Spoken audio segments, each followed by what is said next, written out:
배치가 근데 지금 저는 이게 그걸로 돼 있거든요. 네 분 다 한 번에 나오는 그걸로 되어 있는데 네. 녹화가 막상 해보면 다르게 나오기도 하더라고요. 아, 진짜요? 네, 이거 뭐지? 아직 제가 이제 숙달이 좀 안 된 그 탓도 있겠는데 그렇습니다. 그러면 오늘은 이제 독서 토론 2회차잖아요. 네. 그쵸, 두 번째. 따로 개별적으로 하자는 얘기도 있으셨던 것 같은데 맞나요? 제가 네, 지금 은정 씨가 계속 네, 저거 그 뭐지? 회사 그거 해주고 있다 그래서 인수인계 네. 바쁜 것 같아갖고 은정 씨 아, 좀 인수인계 하고 나서 좀 그러고서는 해야 되지 않을까 싶은데요. 그런 부분도 있고. 네, 음. 아무튼 정기적으로 수요일 날 독서 토론하는 거는 하지만 한다는 거 말씀드릴게요. 네. 지금 오늘 하는 거. 그러면 각자 정리해 주실 부분에 대해서 잘 읽어보셨나요? 네네. 뿐만 아니라 전체적인 것도 다 읽어보셨겠죠? 네. 오늘 말씀드렸던 그 범위.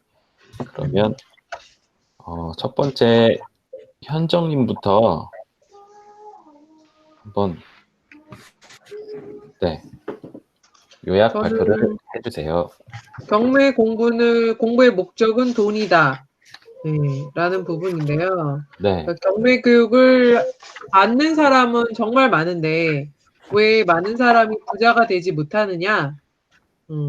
결국은 그 목적은 바로 돈인데 자꾸 다른 거를 하게 된다는 거죠.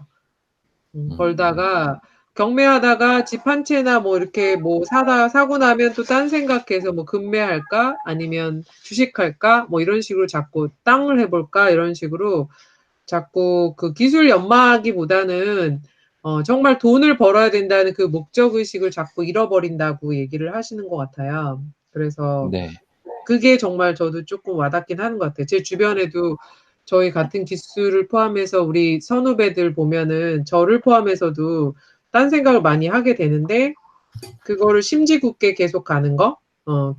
그래서 목적을 바로 돈이다. 내가 돈 벌러 왔다는 걸 늘 상기를 해야 될 것 같아요. 이상입니다. 별로 짧아서 별거 없었던 것 같아요. 내용이 그렇네요. 좀 짧긴 하네요. 현정님은 네. 더 많이 드려도 됐을 법 했는데. 항상, 그러면 요약 발표는 그렇게 해주셨고, 다른 좀 더 이 부분에 대해서 의견 있으신 분, 한번 각자 느낀 점이 있으시거나 한번 말씀을 해주시겠어요?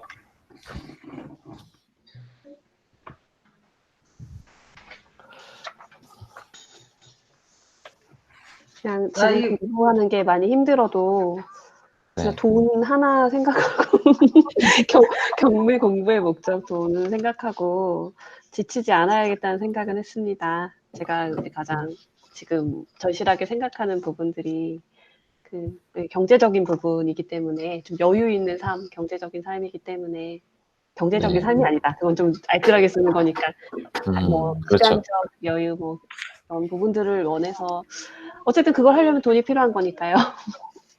네, 돈이라는 그 목적성을 잊지 않고 경매 공부를 지치지 않고 해야겠다. 사실 지금 두 분, 소영님이나 현정님이 조금 저희보다 먼저, 그러니까 저보다, 뭐 기진님도 마찬가지시긴 하지만 저보다 경매에 대한 경험도 있으시고 하다 보니 지금 기한 대표님이 저희 회사가 이제 은정과장 뭐 이렇게 표현을 하다 보니까 왜 자꾸 뭔가 너무 친근하다. 네. 기한 대표님. 기한 대표님 이렇게 할 뻔했어요. 네, 기한 대표님. 대표님께서 이제 저희 쪽에 과제가 계속 추가로 저희는 좀 여유 있게 주시는 것 같아요. 스파레즈 쪽에 비해서 여유 있게 주시는데 근데 이제 뭐 현정님이랑 소영님 하시는 거 보면서 제가 되게 많이 배우거든요. 지금 감도 못 잡고 있는 상태인데 그러면서 벌써 힘든 거예요. 그래서 이거 나는 벌써 지쳐 나가 떨어져야 되는 시기인 건가? 뭐 이런 생각도 살짝 들었지만 다시 이제 이 부자 마인드를 읽으면서 다시 한번 또 마음을 다잡고 특히나 이제 목적은 돈이라는 부분에 대해서 정말 잊지 말자 이렇게 하고 있습니다. 그쵸. 목적을 안다는 거는 정말 네. 그 실행을 하거나 추진을 하는데 정말 중요한 요소인 것 같아요. 그 목적을 잃지 않고 예, 달려나가야 되는 거니까 계속. 저요. 네, 소영님 말씀해 주세요. 이 올바른 경매 공부 방법, 경매 공부의 목적은 돈. 네. 요거 만약에 오늘 과제가 아니어서 안 읽었으면 네. 또 딴짓하고 있을 뻔했어요. 랜민이 저한테 도움이 되게 많이 되는 것 같아요. 이 경매 목적이 돈이잖아요. 네. 이래독하면서도 옛날에 그 버릇이라든가 내가 이제 랜민 하는 동안에 공부에만 집중하자 이런 생각을 해서 그런지 경매의 목적이 돈이라는 걸 잊어버리고 일회독하면서 자꾸만 이렇게 왜 내가 살고 싶은 집, 네. 땅, 어, 땅을 사서 집을 지어야지 막 이렇게 근데 나중에 이런 데서 살아야지 그런 물건 나오면 혹한 거예요. 네. 경매 목적은 돈이니까 돈 되는 걸 봐야 되는데 다시 이제 나는 조금 이따가 할 거니까 난 여유가 있어. 그러니까 마음이나 시간적인 여유가 있다고 생각하고 신중하게 투자할 거야. 이런 마음에 정말 돈 되는 걸 찾는 게 아니고 이상적인 걸 찾고 있는 거예요. 근데 연습을 할 때부터 제대로 해야 되잖아.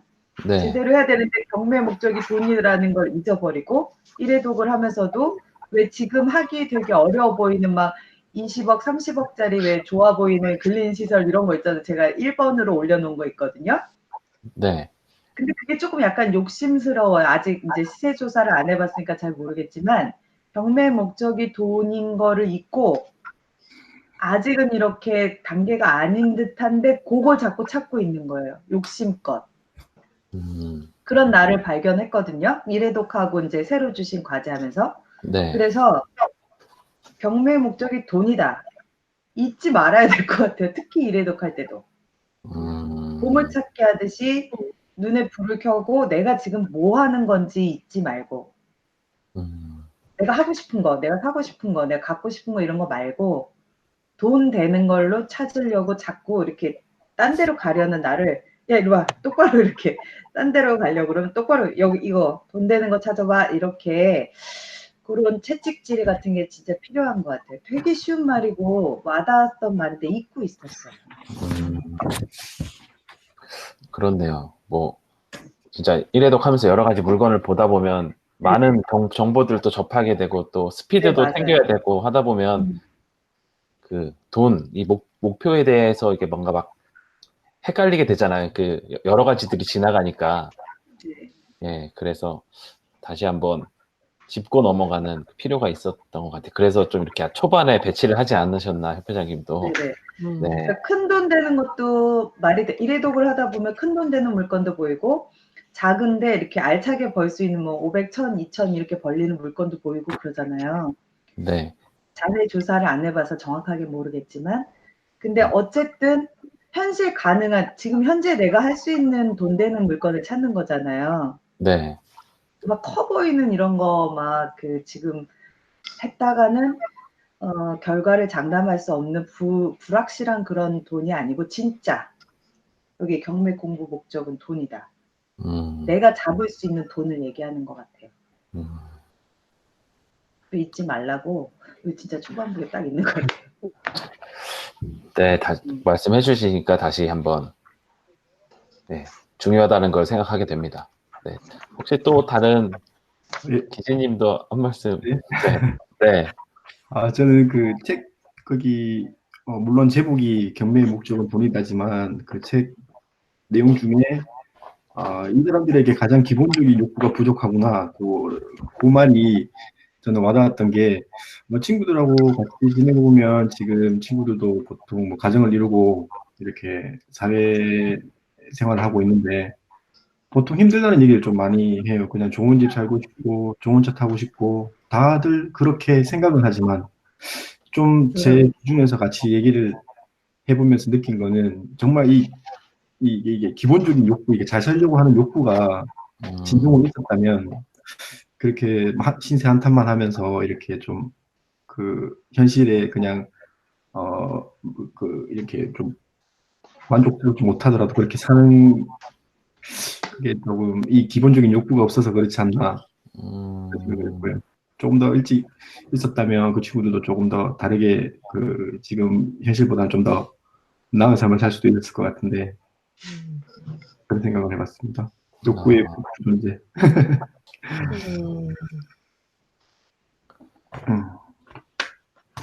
끝입니다. 예. 좋은 말씀 감사합니다.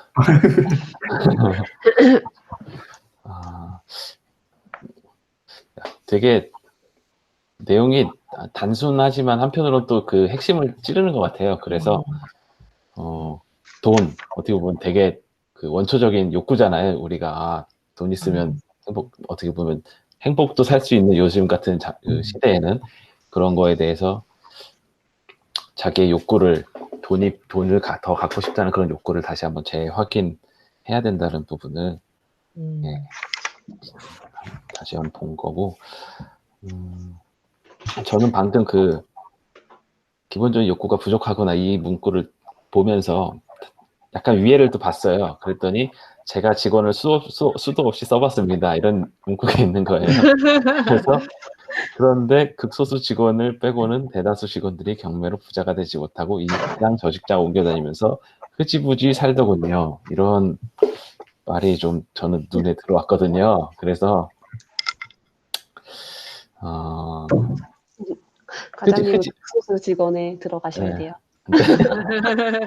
네, 그 기진님 말씀하셨던 것처럼 약간 물론 이렇게 생활하기가 힘드니까 먹고 사는 것만 자체도 쉽지 않잖아요. 녹록치 않잖아요. 그러니까 뭐 새로운 걸 시작하거나 이렇게 박차고 일어나거나 이런 걸 하기 어려운 상황도 분명히 있을 것 같아요.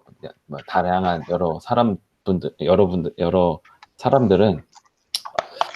네, 그래서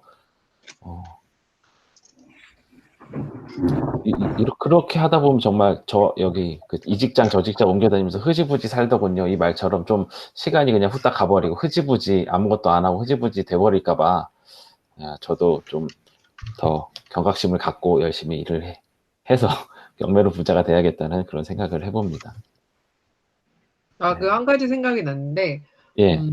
저는 정말 경매 쪽에 아무 생각도 없었고 네. 여기 오기 전에는 생각해 보니까 돈에 대해서 돈을 좋아하지도 않았던 것 같아요, 솔직히. 그리고 돈을 관심도 없었고 벌 생각도 안 했는데 제가 그 집을 작년에 사게 되면서부터 생각이 났다 그랬잖아요. 그러면서 뭔가 잘못 샀구나라고 하면서부터 돈이란 게 뭔지에 대해서 처음으로 정말 나이를 그렇게 많이 먹었는데도 불구하고 한번 생각을 해보기 시작한 거거든요, 처음으로. 그래서 사람들이 돈을 벌어야지 돈이 목적이라고 하는데 돈에 대해서 정말 과연 심각하게 오늘 그 본부장님이 말씀해 주신 것처럼 반출을 해본 적이 있나 한번 생각해 봤는데 별로 없더라고요.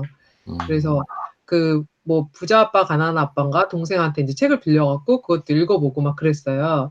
그리고 갑자기 어떤 동네에 이제 갑자기 오르고 예전에는 별 볼 일이 없다고 생각했던 동네가 갑자기 요즘에 뜨고 작년부터 떠서 엄청나게 오르고 막 그랬잖아요. 그래서 이제 그런 얘기를 하면서 회사에 가서 저희도 다 그 직장인들이고 평범한 서민이잖아요. 월급쟁이들. 근데 직장 가서 그 얘기를 제가 요즘에 부자 아빠 가난한 아빠라는 책을 한번 읽어봤다. 그래서 요즘에 내가 그쪽에 투자에 좀 관심이 생겼다. 무슨 얘기를 하는 게 있었어요. 요즘에 가장 자신의 관심사가 뭐냐는 얘기가 나와서 했는데 그때 제가 좀 되게 놀랐던 건 좀 돈에 대해서 관심을 가지면 생각을 하고 나니까 일반 사람들이 그 돈에 대해 생각하는 편견 그게 그 자리에서 그런 책을 뭐하라 읽어 그거 망했다는데 쫄딱 이렇게 얘기를 하거나 아니면 그 동네 그거 되게 후진 동네인데 그런 게 거기가 어떻게 올라 말도 안 돼 이런 반응. 그러니까 그런 걸 보면서 우리가 되게 평상시에 편견에 되게 많이 사로잡혀 있고 그게 저희는 그 대표님은 그거잖아요. 어찌됐든 그런 편견을 버리고 돈이 되면 무조건 편견을 버리라는 거잖아요. 그게 어떤 지역이 됐건 어떤 물건이 됐건 네. 그런 거에 대한 편견을 버리고 돈이 되면 무조건 사라 이런 거였는데 그 보통 일반인들은 너무 편견이니까 저도 그 보통 일반인하고 거의 불과 몇 달 전까지만 해도 똑같았잖아요. 근데 그거를 보면서 그 얘기를 딱 듣는 순간 내가 정말 되게 편견 덩어리로 살았구나. 그래서 돈을 목적이 돈이라고 하면서도 돈에 대해서 한 번은 생각해 본 적이 없는 정말. 네. 그게 떠오르더라고요. 그러니까 사람들이 다 돈을 벌어야겠다. 아까 기진 씨도 그러잖아요. 직장인 친구들 만나면 야, 돈 좀 벌자. 우리가 뭐 어쩌고 이런 얘기 되게 많이 하는데 살기 힘들다. 뭐 이 월급을 어떻게 사냐. 뭐 맞벌이 부부도 뭐 힘들다. 이런 얘기 많이 하지만 정말 저희가 정작 돈에 대해서 정말 입시 공부하듯이 그렇게 열심히 공부를 해본 적이 있었나? 라고 생각하면 별로 없더라고요. 그거를 알고 돈에 대해서 생각하라는 그런 느낌이 좀 들었던 것 같아요, 저는.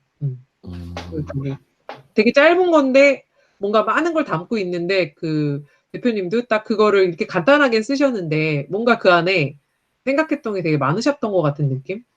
그런 게 느껴졌어요.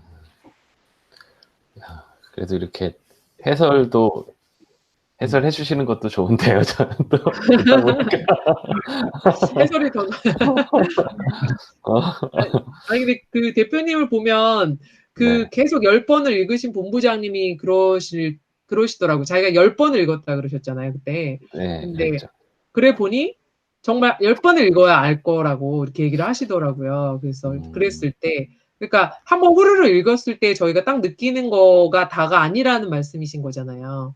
네. 그래서 그걸 보면은 대표님도 뭔가 많은 자기의 그 경험을 사람들한테 얘기를 해주고 싶은데 이거를 전달하는 데 있어서 정말 이게 딱 한 번 읽고 그럴 게 아니라 거기에서 이 사람이 어떤 생각을 했을지 자꾸 보다 보면 느껴지는 게 되게 많더라고요. 정말 말하지는 않았는데 그 속에 뭔가 되게 많은 것 같다는 느낌이 들어요.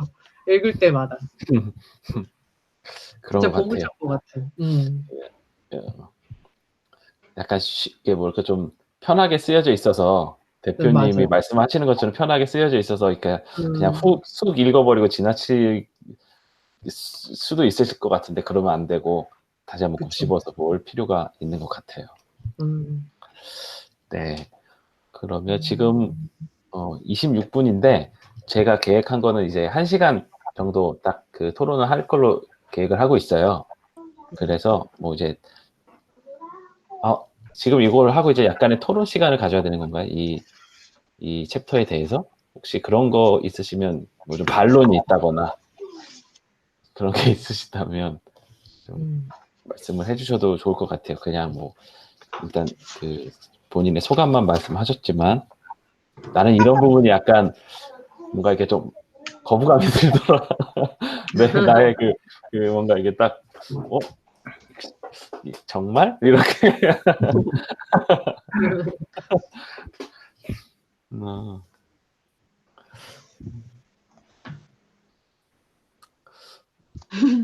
이게 근데 돈을 추구하는 게 우리가 이게 막상 난 돈이 좋아, 돈이 목적이야 이렇게 얘기하기가 선뜻 좀 말하기 약간 민망하기도 하고 좀 조심스럽잖아요. 누구한테 그런 거 있어요. 그런 느낌. 그래서 네, 막상 이제 책에서는 경매 목적은 오로지 돈이 되면 한다. 뭐 돈만 되면. 근데 약간 그런 느낌인데 그래도 선을 좀 정해야 될 거는 이 책이 그런 걸 얘기하는 건 아니잖아. 뭐 돈 되면 뭐든지 한다. 막 이런 건 아닌 거잖아요. 그렇잖아요. 그러니까 네, 그렇게 좀 생각해 보면은 약간의 그 심리적 부담감이 좀 줄어들긴 하더라고요. 네, 소영님 아까 왜 우리 경매 편견 그러면 내가 경매를 배워요. 직장에서. 네.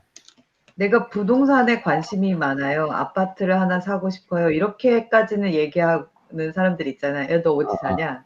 나 연립에 살아. 뭐 이렇게는 하잖아요. 네, 그렇죠. 내가 요새 경매 배워. 이러면 사람들이 이렇게 한번 보죠. 그리고 생각 잘 안 하잖아요. 그리고 이렇게 쟤 경매한대 뭐 이러면서 저쪽에 누구도 경매하던데 뭐 이렇게 그나마 하는 사람이 주변에 있으면 나중에 뒤에 와서 이렇게 묻죠. 어떻게 하느냐. 어떻게 해? 뭐 이렇게. 근데 공식적인 자리나 오픈된 자리나 사람들이 2명 이상 된 자리에서 경매 얘기를 하는 사람이 없어요. 은정 씨 혹시 주변에서 하세요? 기진 씨 혹시 주변에서 동료들끼리 경매 내가 배워도 말 안 하잖아요. 저도 말 잘 안 하고 있는데요. 그러니까 경매라는 게 편견이 딱 있는데 경매 배우기 전에 내가 가졌던 편견. 남들이 가졌던 편견이 내가 보면 살고 있는 사람을 부당하게 쫓아내는 느낌? 그게 제일 컸어요. 경매가 돈이 된다는 생각은 안 해봤고, 제가 경매에 대해서 가지고 있던 거는 선량하게 잘 살고 있는 사람이 왜 뭐 딱지 붙어서 경매 붙어서 이렇게 드라마에 다 그 쫓겨나는 그 장면밖에 기억이 안 나거든요. 어릴 때부터 이 매체들, TV나 연속극에서 나에게 씌워진 건 경매 당한 집은 이게 쫓겨나는 거. 극적인 효과로서 항상. 항상 그게 쓰이잖아요. 딱지 붙이고 쫓겨나고. 네. 망하면 경매 당하는 거고. 망하는 거 이꼬로 경매. 빚을 갚아나가는 이게 아니고 뭔가 집에서 쫓겨나. 그래서 가족이 뿔뿔 흩어지고 품지박산이 나. 이게 경매라서 보통 사람도 그런 편견이 있는 것 같아요. 경매가 뭐 하는 건지, 경매가 돈이 되는지, 경매가 어떤 건지 알려고조차도 안 하고 그나마 경매가 뭔지 아는 사람들끼리도 경매하세요 했을 때 뭐 권리분석 배우러 다니거나 이렇게 학원 다니잖아요. 네. 경매 얘기 잘 안 하는 거야. 이 경매로 본질, 이 경매의 실체, 이 실체를 모르는 상태에서 경매 본질이 돈 버는 거잖아요. 그쵸. 거기까지도 얘기를 해본 적이 없는 것 같아요. 근데 심지어 경매 관심이 있다는 사람들조차도 경매 왜 해요? 돈 벌려고 하잖아요. 그쵸, 그렇죠. 뭐 싸게 살려고 이런 얘기를 해. 싸게 산다는 게 돈 벌려는 거잖아요. 뭉뚱그려서 얘기하거나 아니면 좀 뭉뚱그려서. 네, 좀 그렇죠.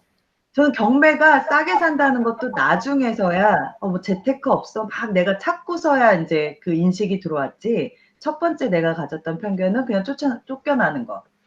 굉장히 선의에 피해 보는 불쌍한 거 뭐 이런 거. 그러니까 마치 내가 당한 사람인 것 같아. 두 번째는 경매가 싸게 산다는 것도 재테크를 막 관심 있어서 알아봤을 때 알았어요. 네. 그러니까 싸게 산다는 거는 돈을 번다는 느낌이 아니고 뭔가 절약했다는 느낌? 이게 경매 목적이 돈이다 그러잖아요. 그렇죠. 그럼 나한테 돈이 생겼다, 내가 돈을 벌었다라는 느낌이 아니고 네. 뭔가 그냥 이렇게 1,000원짜리 사과, 1,000원짜리 사과 살 때 덤으로 뭐 하나 얻듯이 조금 싸게 샀다는 거. 꼭 필요한 필수재를 조금 싸게 샀다는 느낌인 거지. 이게 생각지도 못하게 돈을 벌었다 이런 생각은 안 해봤거든요. 그거는 약간 그 집을 부동산을 거주의 목적으로 생각을 하시면은 싸게 샀다 이렇게지만 이제 맞아. 네, 팔게 되면 맞다. 예, 팔게 되면 이제 돈이 되는 거니까. 네, 경매로 어떤 집을 사고 팔아서 돈을 번다는 생각보다 싸게 사는 거다. 그렇죠. 이왕 살 거 좀 싸게 산다 이렇게. 내가 그냥 당장 이거 한두 건 뭐 이렇게 싸게 구입했다 이런 느낌이었지 경매로 돈을 많이 번다 이런 생각은 안 해봤던 것 같아요. 그래서 경매 목적이 돈인데 돈 얘기를 사람들이랑 안 해본 거지. 돈을 어떻게 버는 건지. 근데 우리 왜 그런 거 있잖아요. 주식을 좀 해. 아니면 주식까지는 얘기하려면 너무 힘드니까 펀드 정도는 얘기하잖아요. 뭐 그렇죠. 1년 묶어놓고. 네, 그냥 뭐 남들 다 하는 거니까 어렵지 않게. 무슨 펀드 있대 얘들아. 그러면 마치 내가 재테크를 좀 신경 쓰는 사람인 것 같고. 너무 이렇게 무슨 보험 같은 거 드냐고. 종신보험 그런 거 있잖아요. 아니면 애기 태아보험 들었니? 은정 씨 그런 얘기 안 해요? 태아보험 들었어 안 들었어? 뭐 이런 얘기 하잖아요. 그런 얘기는 쉽게 하죠. 쉽게 그러니까 아무튼 편하게 할 수 있잖아요. 편하게 정보 공유의 차원에서. 근데 그치, 그게 돈 때문에 하는 거잖아요. 유독 뭔가 좀 그 경매 공부한다고 얘기하거나 아니면 돈을 벌기 위해서 한다 이런 얘기는 좀 선뜻 얘기하기가 약간 좀 민망한 그런 느낌이 있더라고요. 그럼 이제 부동산 얘기도 경매 어떻게 하면 될까요? 그러면 맞아요. 부동산도 그렇고. 그래서 우리 같이 배우는 사람들끼리 경매 얘기를 이제 신나게 하잖아요. 네. 신나게 하면 우리 랩미인도 일해독하고 뭐하고 할 때마다 돈 얘기를 좀 했으면 좋겠어요. 아주 현실적인 돈. 지금 우리 수준에서 벌 수 있고 이제 수업을 계속 하잖아요. 수업을 하다 보면 그때 이제 돈에 대한 그 개념이 바뀔 것 같아요. 제가 그랬거든요. 스파레주 때. 스파레주 교육을 받으면서 나는 그러니까 자본 운용에 대한 거 그리고 어떤 돈을 얼만큼 벌고 싶은지 왜 꾸민 돈 있잖아요. 우리 언니 같은 경우에는 학교를 세우겠다. 그래서 네. 무슨 뭐를 하겠다. 그런 꾸민 거 같은 게 지금 이제 시작부터 거기까지 가는 건데, 랜민 하는 동안에 아주 구체화됐으면 좋겠다라는 조그만 소망이 있어요. 현실적인 돈. 얼마를 투자하고 뭐 이렇게. 그러니까 공투 이런 게 아니고 좋은 의견 같습니다. 현실적인 돈 얘기 네, 이런 것 좀 많이 했으면 좋겠어요. 그게 이제 목적을 명확하게 하는 거니까. 네, 하나씩 가져보면서 진짜 우량 물건 찾기 같이 하고 이랬으면 좋겠어요. 제가 이제 1회독을 하다가 진짜 주제 넘게도 어떤 물건에 이제 한 물건에 이제 실거래가 같은 것들을 막 보다 보니 와 이거는 지금 들어가도 괜찮겠다라고 막 판단이 되는 거예요. 인사. 엄마 부자 공부해. 엄마 부자 공부한다고 말하고 있는 거야. 지금 이거 제가 꽂고 있어서 이게 안 들려요. 빨리 윙크하자. 빨리. 윙크해. 그래서 제가 주제 넘게도 물건에 대해서 몇 개 보지도 않았는 상태, 그때 아마 100개 좀 넘게 봤었을 때였던 것 같은데, 아, 이거는 들어가도 괜찮겠다, 막 이런 판단이 드는 거예요. 근데 제 판단이 과연 맞은 건지를 모르겠는 거예요. 제가 뭐, 좋은 우량 물건을 보는 눈에 다 기른 건지도 잘 모르겠고, 그래서 이 내용을 한번 여쭤보고 싶었던 거예요. 저희 톡방에다가 요거 이렇게 하면은 뭐 투자 얼마큼 들어가고 대출 어느 정도 예상해서 하면은 뭐 어느 정도 수익이 될 것 같은데 어떠세요? 물어보고 싶었는데 그게 아까 말씀드렸던 제가 아직 그 눈이 아직 안 커져 있다 보니까 상의 드리기도 좀 민망했던 거예요. 그래서 만약에 소영님께서 이런 제안을 해주셨으니 뭐 저도 꺼리낌 없이 제가 뭐 아직 부족하나마 이런 것들도 한번 여쭤보고 싶고 그런 기회가 있었으면 좋겠다는 생각했었거든요. 그냥 혼자서 그냥 이게 맞는 건가? 나는 괜찮은 것 같은데 막 이게 내가 잘 본 그 얘기 건가? 들으니까 진짜 그 생각이 나서요. 저도 그때 은정 씨랑 처음 시작할 때 똑같았거든요. 아, 진짜요? 그래서 그러니까 똑같은 생각. 근데 그게 은정 씨랑 저뿐이 아니라 저희들 다 똑같거든요. 기수나 모든 기수가 다 똑같은데 거기에 대해서 딱 정확하게 답을 해주셨어요, 대표님이. 저도 처음부터 막 너무 마음에 드는 그런 물건을 저희 관심 물건 있잖아요. 거기다 막 저장을 다 했어요. 하다가 막 마음에 드는 이거는 정말 돈이야 이러면서 막 계속 거기다 담았는데 나중에 대표님한테 그 얘기를 했어요. 어느 분이 질문을. 대표님 다 버려. 그러셨어요. 다 쓰레기야, 다 버려. 그런 거였어요? 왜 저희가 아직 아무런 기술이 지금 잘 되어 있는 것도 아니고 물건을 보는 눈이 있는 것도 아니기 때문에 지금 저희가 보는 모든 거는 저희 눈에만 우량 물건이지 다 버리라고 하시더라고요. 나중에 그때 가서 예리독을 하고 나서 이렇게 해도 된다. 그러니까 지금 뭐 담아놓는 거야 자기 마음이지만 어차피 그때가 가버려가 될 것 같아서 빨리 보고 두 번째 볼 때 정말 이제 눈이 저희가 장단점 훈련하고 시세조사하고 그러면 또 다시 눈이 또 커지거든요. 네. 그러니까 그거 지금 그렇게 조급해하실 필요 없을 것 같아요. 1회독을 하는 게 돈을 버는 거라고 생각을 하시면 되겠네요. 맞아. 지루한 싸움이지만 지루한 길인데 은정님 혹시 왜 우리 OT 때 두 번째 날 협회장님이 우량 물건의 정의 그러니까 부동산 가치를 평가하는 눈 그게 있어야 된다고 여기 우리 딱 읽는 챕터에도 나왔잖아요. 네. 3가지 부자 마인드, 부동산 가치 평가하는 눈, 권리 분석 이게 있으면 부자 된다 뭐 이렇게 나와 있잖아요. 네. 근데 그 우량 물건의 정의 기억나세요? 그쵸. 잠깐만 그 말씀 요거까지 마무리하시고 다음 챕터로 넘어갈게요.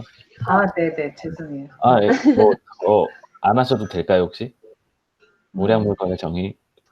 내가 투자할 당시에 그거 있잖아요. 맞죠? 그거는 내가 다음 챕터로 넘어갈게요. 네. 네, 넘어가시죠. 제가 너무 끄는 것 같은 느낌인데 아무튼 그래도 시간 관계상 우량 물건은 다음번에 그러면 남의 황당한 영웅담은 이제 그만 읽어라를 발표해 주시죠. 네, 1분 안에 제가 딱 준비한 거니까 그러니까 남이 얼마 투자해서 얼마 벌었다. 나는 경매 투자 이렇게 해서 이렇게 벌었다. 이런 황당한 얘기들이 많이 소개되어 있는데 남의 집 외양간에 소 세지 말고 남이 어떻게 성공했다는 얘기 그만 듣고 제대로 공부부터 해라. 그쵸. 그러면서 처음 해보는 건데 또 처음 해보는 거니까 시작도 안 하는 그런 것들, 모르는 거니까 나는 안 건드려보고 내가 잘하는 뭐 아파트만 해볼게, 아파트만 할래, 뭐 이런 편견 있잖아요. 네. 거기에서도 좀 벗어나야 된다라는 두 가지 얘기를 하신 것 같아요. 음, 음, 그런 것 같아요. 크게 두 가지 주제로 안에 내용이. 네네. 두 개로 딱 나뉘는데 음, 남 잘됐다는 얘기 그만 하라고 그 시간에 그런 책 100권 읽을 막 남이 뭐 잘됐다 그러면 나도 마치 그렇게 된 것 같이 혹하잖아요, 사람들이. 네.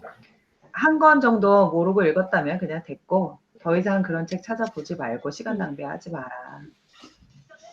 그다음에 이제 새롭게 뭔가 도전하는 거에 두려워하지 말라. 우리가 하는 모든 경매를 만나서 하는 모든 게 다 새로운 일이거든요. 진짜 한 번도 안 해보신 일들을 하는 거니까 다 새로울 거예요. 그러니까 새롭게 뭔가 도전하는 거에 두려움도 갖지 말고 선입견 편견 갖지 말고 해봐라.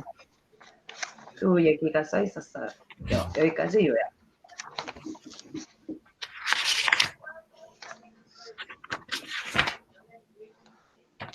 네, 추가적으로 더 이제 자유롭게 말씀해 주실 분 계신가요? 여기 내용에 보면은 네. 잘 모르는 것은 투자하지 말라라고 다른 책에서 그런 내용이 있었다고 했었잖아요. 근데 이제 이 책에는 내가 모르는 곳도 잘 아는 곳으로 만들면 되니까 전국 어디든 가야 된다. 돈이 되는 곳이면. 근데 네. 이제 이걸 보다 보니까 이제 저희 신랑이 이제 제가 이 경매 이 사이트 막 보고 이럴 때 옆에서 이제 되게 많이 응원해 주려고 보다 보니까 저희 동네를 찾아보게 된 거예요. 이제 보다 보니까 너무 신기하게도 저희 신랑 가게에 손님네 집이 배달을 다니는 손님 집이 있는 거예요.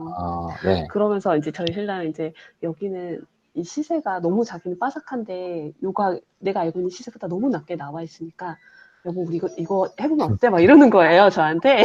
네. 그래서 난 아니야. 전국 다 이거 지금 우리 동네로 보면 안 된다. 내가 우선 내가 갖고 있는 시드머니는 여기 쓸 게 아니다. 전국에서 다시 다 찾아봐서 정말 보물을 잡아내야 된다. 이렇게 해서 약간 진정을 시켜놓은 상태거든요. 네, 이 내용을 보니까 저희 그 에피소드가 생각이 나갖고 좀 드려봐요. 너무 신기했어요. 저희 편견인지 모르겠는데 굴이 그 스택동인가 완전 핫한데 만약에 평가 절하돼 있다면 무조건 찾아봐요. 아 그럴까요? 근데 가게 손님이 소유자로 돼 있어요.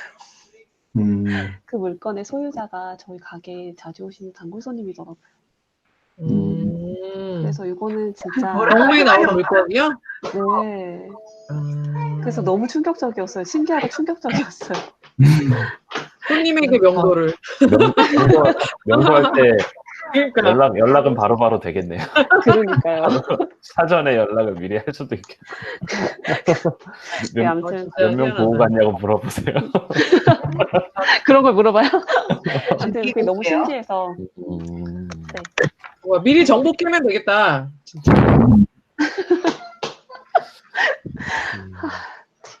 저는 이 부분을 잠깐 읽어봤더니 대표님은 그래도 살짝이라도 다른 책을 좀 읽어보신 것 같아요. 그래서 그러니까 아니면 전에서 들었거나 이런 책에 이런 내용이 있다더라 이런 거 들으셨을 때 이제 허황된 그 상황 안에서 뭐 돈을 번다고 자꾸 그런 내용들을 찾으셨나 봐요. 네, 그러다 보니까 이제 점점 그 다른 책들에 대해서 정말 뭐 영웅담처럼 허황된 책도 있을 테니까 그런 거를 경계하라는 그런 걸로 쓰신 것 같고, 사실 이게 잘 아는 사람은 보면 요래요래해서 이거는 말이 안 된다 이게 바로바로 캐치가 되는데 그냥 뭐 진짜 잘 모르는 사람은 뭐 서점 가서 뭐 제일 앞에 놓여져 있고 좀 잘 되어 있으면 아, 이게 맞는 말인가 보다 하고 책을 사가지고 보기도 하잖아요. 그리고 뭐 그렇게 실제로 해보기도 할 테고. 그러면 또 위험하니까 그런 거 맹신하면 안 된다. 이렇게 말씀하신 것 같아요.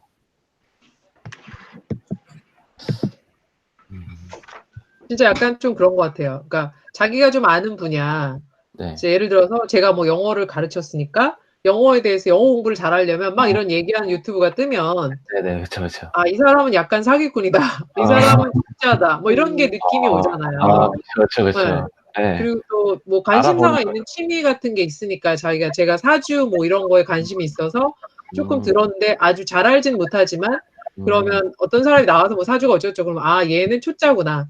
얘는 좀 진짜 이 사람은 깊이 공부를 하신 분이구나. 뭐 이런 느낌이 있거든요. 그러니까 맞아요, 그거랑 맞아요. 약간 비슷한 게 아닐까. 대표님이 딱 봤을 때 유튜브만 봐도 아, 얘는 진짜 투자를 해보네. 얘는 정말 가짜로 입만 뻥긋하는 애. 그런 게 좀 보이시기 때문에 우리가 그런 거에 많은 가짜들에 현혹되지 말라고 그 얘기를 하시는 것 같아요. 그렇네요. 저도 교육 받기 전에 그래도 여러 책을 좀 그래도 거치게 되잖아요. 손쉽게 구할 수 있으니까 책은. 근데 막 아파트만 해야 된다. 그것도 지은 지 15년 넘은 거는 이제 관리가 힘들어지니까 하면 안 된다. 15년 미만의 아파트 뭐 이런 거 해야지 그걸로 이제 안정적으로 투자를 이어갈 수 있다. 이런 내용을 좀 있었는데 그러니까 뭔가 이렇게 자꾸 투자의 범위가 막 한정되어지는 그런 느낌이 들긴 하네요. 지금 보니까 확실히 많이 한정되죠. 그쵸. 예전에 그냥 흘려들었던 것들이 저희가 이제 알게 되니까 네. 약간 그게 네. 그쵸. 옳고 그름 시비를 가리는 데 있어서 아, 이 사람은 좀 사기성이 농후하다. 이 사람은 진짜 백이다. 좀 이런 게 조금씩 느껴지잖아요. 그렇죠. 아, 예전에 저희 기수들도 그렇고 선배들도 그렇고 처음에 오기 전에 대부분 저희가 왜 잘 아는 책 땡땡 뭐 하는 분이 계시잖아요. 유튜브에. 책 뭐 하는 남자 뭐 이런 거 있잖아요. 예. 네, 그러니까 그런 걸 다 보다가 어떻게 타고 와서 여기로 오시는 분들이 되게 많잖아요. 네. 그래서 이거 얘기를 거의 대부분 그렇게 하시더라고요. 그 책 땡땡 남자 뭐 막 이런 분들을 다 타다가 여기까지 오시더라고요. 대부분. 그렇죠. 네. 근데 처음에 들었을 때는 그런 것들이 되게 좋으셨대요. 이 사람 뭐 너무 재밌다 이러면서 이제 혹해서 막 들으셨는데 여기서 공부를 하고 거기를 들었대요, 다시. 그랬더니 정말 못 듣겠다. 라고 하시더라고요. 왜 이렇게 뭐 얄팍한 느낌이 들고 정말 뭐를 쟤네는 깊이가 없다라고 하시면서 다시 또 그거를 들으시니까 또 다르다고 하시더라고요. 그래서 그게 좀 생각이 났어요. 그러니까 저도 이렇게 얼마 알지 못하는데 그래도 이제 조금 그걸 이렇게 조금 분간이 되는데 대표님처럼 그러면 얼마나 이게 중생들이 답답해 보이시겠어요. 그래서 맨날 아이고 이 중생들을 어찌할꼬 막 말씀하시는 게 진짜 그럴 것 같아요. 대표님 네, 좀 입장에서 잠시 이렇게 내려다보면 한치 앞도 모르는 것들이 투닥거리고 있고 한치 앞도 분간을 못하면서 담론을박거리고 있고 막 묻고 막 들이대고 막 특히 이러잖아. 대표님 이거 돈이 될까요? 막 이러면서 해맑게요. 막. 아무튼 그런 생각도 하게 되네요. 잠시 대표님의 생각도 하게 되네요. 네. 야 진짜. 그리고 또 후반부에는 소극적으로 투자를 하지 말라는 그런 내용이 있었죠. 예. 처음 해보는 건데 어쩌려고 시작하느냐라는 말. 이거는 약간 좀 과장하신 말씀이신 것 같기도 하지만 이러면 아예 진짜 아무것도 시작할 수가 없잖아요. 그렇지 않나요? 예, 아니 근데 좀 그러진 않은 것 같아요. 주변에 네네네. 소극적이고 소심한데 시작은 되게 열심히 파시더라고요. 되게 꼼꼼하게 그런 분들일수록 네. 되게 꼼꼼하게 파시더라고요. 아, 진짜 의심도 되게 많으시고 의심은 근데 누구나 많잖아요. 근데 네. 정말 철저하게 꼼꼼하게 파서 '우와 저렇게까지 해야 되나?'라는 생각이 들 정도로 막 하시는데 정작 그건 거죠. 투자를 막상 해야 될 때는 네. 이제 한 발 물러서고 겁이나 겁을 내고 무서워. 주저주저하고 그래서 못 하시는 분들이 의외로 많으시더라고요. 저도 몰랐거든요. 근데 그래요? 네. 아, 그래서 이거는 그냥 과장한 네. 건 아닌 것 같고 저는 아, 주변에서 많이 봐서 이 네네. 부분이 조금 '우와 진짜다.' 막 이런 느낌이 들었어요. 어, 왜 그런 거 있잖아요. 사람들 성격에 왜 새로운 거 막 시도하는 거 좋아하고 이런 사람이 있어 가지고 네. 시도랑 새로운 것도 좋아하고 실천하는 것도 좋아하는 사람이 있는가 하면 어떤 새로운 게 딱 들어오면 공부를 막 해. 철저하게 비판하고 분석하고 막 일단 알아봐. 네. 무지하게 알아보고 알아만 봐. 계속. 계속 알아만 또 알아봐. 아, 내가 뭔가 놓친 게 있을 거야. 분석적이고 데이터에 연연하는 사람일수록 혹시 내가 빠뜨린 게 있을까? 계속 알아보는 거야. 계속. 아, 내가 이렇게 다 알아보지 못한 것 중에 뭔가 한두 개라도 빠지면 그것까지 다 알아봐야 돼. 그러느라고 아마 볼일을 못 보는 성격. 이렇게 두 보류만 봐도 굉장히 차이가 나잖아요. 이렇게 행동으로 나왔을 때 지금 제가 예를 든 두 부류만 봐도 그 행동들이 맺어진 결과를 보면 굉장히 다르거든요. 그래서 우리 같은 경우에는 여기까지 힘들게 왔고 공부도 하고 그다음에 경매 도전도 하고 그거에 대한 결과도 보고 그거에 대한 정말 차익을 남기든 뭘 해서 끝까지 어떤 결과를 하나를 봐야 되겠다. 뭐 동시다발적으로 하면 역량이 되면 좋고 역량이 안 되면 하나씩. 그러니까 주변의 상황에 이렇게 휩쓸리지 말고 자기 역량껏 하는 것도 되게 중요한 것 같아요. 자기 페이스대로. 그런 것 같습니다. 처음 해보는데 어쩌려고 시작하느냐, 약간 윗부분에 그 돈이 되면 잘 모르는 것도 잘 아는 것으로 만들면 되는 것이란 말입니다. 이게 약간 또 핵심이잖아요. 그렇지 않나요? 맞아요. 그런데 잘 아는 것으로 만드는 것도 중요하지만 또 다 알 수는 없잖아요. 그렇잖아요. 그래서 결국에는 약간의 그 사람의 성향이 작용을 하지 않나. 저는 결국에는. 여기서 갑자기 도 대표님 그럴 것 같아요. 그러니까 시세조사를 해야지. 그리고 이 다 안다는 게 네네. 지금 형사님이 말씀을 하셨잖아요. 네네. 전부 다 알 수는 없잖아요. 네, 그쵸. 제가 아까 꼼꼼하거나 분석적이고 비판적이고 막 투표 파는 거 좋아하는 사람들의 그런 성향을 가진 사람이 있다 그랬잖아요. 네. 근데 핵심을 아는 거하고 그걸 다 아는 거하고는 틀린 것 같아요. 경매 공부에서 권리 분석을 되게 중요하게 생각하고 처음에 접하는 사람들은 권리 공부나 법 공부를 한 2년, 3년에 답이 안 나오잖아요. 네, 그렇죠. 근데 그건 평생 해도 답이 안 나올 거야. 그럼 변호사가 되던가 그렇죠. 판사 이렇게 가야 되는 거잖아요. 네, 맞아요. 경매로 인하여 법 공부는 하였으나 아무 결과가 없는 거지. 나이는 60이 돼 있는 거죠. 한 30이 시작했는데. 투자를 한 그래도 번도 못하고. 원하는 결과 못 얻을 거예요. 그러니까 분석적이고 비판적인 것도 좋고 뭐 좀 이렇게 행동이 먼저 나가는 것도 좋고 다 좋은데 핵심을 알아야 될 것 같아요. 아, 그렇네요. 이거 새롭게 시작하는 것도 그래. 새롭게 시작을 안 해보고 이건 성격 차이는 있을 수 있는데 뭔가 새로운 걸 할 때 핵심을 알고 시작을 하는 거지. 그냥 시작만 하는 게 되는 게 아니고. 그런 느낌이 저는 좀 들었어요. 제일 중요한 게 그래. 내가 아는 걸로 만들면 돼. 그건 맞는 말인데 아는 걸로 만들 때 다 하려고 하는 게 아니고 그 핵심을 아는 게 중요하다. 그렇네요. 그런 부분도 있네요, 확실히. 네. 예, 형 회장님이 딱 핵심을 아시잖아요. 그래서 저희한테 가르쳐 주시잖아요. 그리고 딱 그 구분을 지어주시고 핵심인 것과 핵심 아닌 것을 구분을 지어주시니까 그렇지. 다른 데서 막 시간 낭비하고 이럴 건 없으니까. 네. 그러니까 그 협회장님이 늘 말하는 최단기간 최대 효과가 나오는 거죠. 핵심을 잡아주고 시작을 시키니까.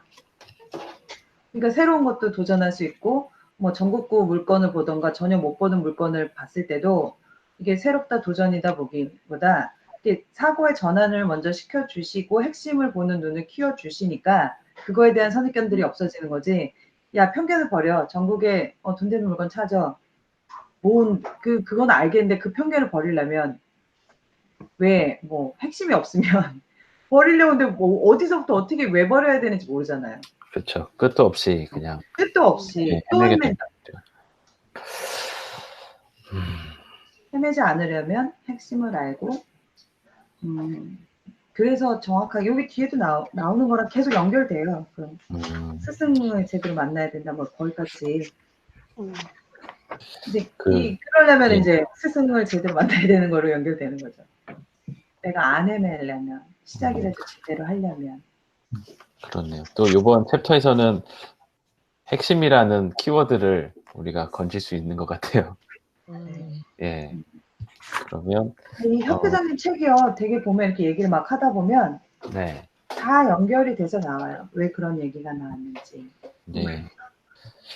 챕터 읽다 보면 쫙 연결되잖아요, 지금.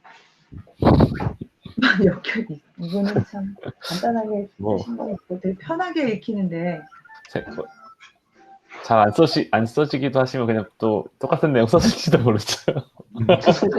약간 이게 좀 농담입니다. 엮어서 앞에 내용과 엮어서. 그러면 이제 다음 챕터로 넘어가도 되겠죠? 네, 다음은 돈 안 되는 공부법은 이제 그만 부분이 이제 제가 담당하는 부분이었는데요. 네. 경매 초보자들은 대체로 권리 분석이 경매에서 가장 중요하다라고 하지만, 네, 실제로 그렇지 않다. 경매 투자 핵심은 권리 분석이 아니구나라는 걸 이제 쉽게 알 수 있게 되는 거죠. 그래서 더 중요한 것은 투자할 대상, 우량 매물을 찾아내는 것이 더 경매 투자에서는 더 중요한 것이고, 권리 분석 아무리 잘해봤자 우량 매물도 아닌 것을 찾아놓고 그렇게 하는 것은 시간 낭비다. 그래서 부자 마인드로 그런 우량 매물을 발견할 수 있다. 그런 내용이었고, 그 부자 마인드라는 그 명칭을 해보면은 되게 다양한 순간순간에서 부자가 되려면 부자들이 판단하는 것들을 뭐라고 다 이렇게 구체적으로 하나하나 설명할 수 없지만 그런 걸 다 뭉뚱그려서 부자 마인드라고 생각과 행동을 통칭을 하신 거라고 하고요. 추가로 또 중요한 것이 그런 부동산을 평가하는 눈을 갖는 것인데, 여기서 이제 기억해야 될 것이 부자 마인드, 부동산 가치를 평가하는 눈, 권리 분석, 이렇게 경매에 성공하기 위해서 배워야 할 것 이 세 가지고, 이거를 보다 보니까 이제 마지막 문단에 보면 여러분 스스로 현재 어디까지 배웠는지 진단을 하고 단점을 극복해 나갈 수 있을 것입니다 라는 내용이 있는데, 진단을 할 수 있는 툴이 있었으면 참 좋겠다 라는 생각이 들었어요. 왜냐하면 이런 챕터를 배워야 되는 건 알겠는데, 제가 처음 이제 쉽게 결정한 건 아니지만 랩미에 도전을 할 때도 할 수 있어. 나는 부자 마인드 책도 한번 읽어봤고, 뭐 나는 부자 마인드 가지고 있어. 막 이러고 왔는데, 그래서 해보다 보니까 막 삐글삐글해지는 거예요. 내가 너무 힘든데, 막 정말 별것도 아닌데 벌써 막 소심해지고 막 그런 걸 보면 내가 부자 마인드를 갖고 있는 건지 안 갖고 있는 건지가 좀 확신이 안 서는 거예요. 그래서 이런 것들을 진단할 수 있는 그런 툴이 있으면 좀 그거라도 좀 믿고 좀 이렇게 난 부자 마인드가 있는 사람이야. 부동산 가치 평가하는 눈 기를 수 있는 사람이야. 이렇게 뭐 믿고 가면 어떨까라는 생각이 들었던 챕터였습니다. 네, 잘 들었습니다. 가장 중요한 내용 그 세 가지가 나오는 곳이어갖고 조금 부담스러웠어요. 그렇네요. 제일 중요한 내용. 그러니까요. 돈 안 되는 공부는 하지 말라고 나왔고.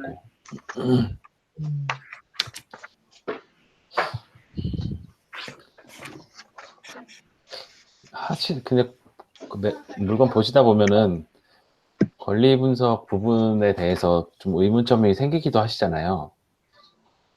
그 우리 킹학자 옥션 안에 있는 교육 권리 분석 강좌를 좀 들으셨나요? 네. 네, 네. 그 부분을 보시면 조금 해소가 되시죠? 그것만 해도 되는 그거 같아요. 아니면 하면서 물어보거나 찾고 공부하면 되고, 네. 제가 봐도 그런, 네, 그 정도만 알아도, 처음엔 저도 그 권리 분석 어떻게 모르고 하나 막 이런 걱정을 되게 많이 했었거든요. 네네. 네, 정말 그 권리 분석 강의에 있는 것만 해도 임대차 계약에 관한 거라든가 그런 부분에 대한 것만 알면 크게 실수하진 않을 것 같고, 뭐 아직 그렇게 저는 뭐 유치권 같은 경우는 많이 하진 않으니까, 네, 그냥 알아둬도 나쁠 건 없지만 물건이 워낙에 좋으면 이제 혹시 모르니까 유치권이라든가 이런 게 있긴 한데 네. 특수 물건이나 뭐 이런 거, 채권이나 물건 뭐 이런 거에 대한 개념을 잘 몰라서 들으니까 좀 유익했던 것 같긴 한데, 근데 하면 할수록 왜 그거에 대해서 그렇게 많이 신경 쓰지 말라는지 좀 알 것 같아요. 그러니까 부수적인 거라는 거죠. 권리 분석이 중요하지 않은 게 아니라 중요하지만 더 중요한 거는 따로 있다. 이런 말씀이신 것 같아요. 그렇죠. 내 핸드폰 어디 갔어, 이번엔?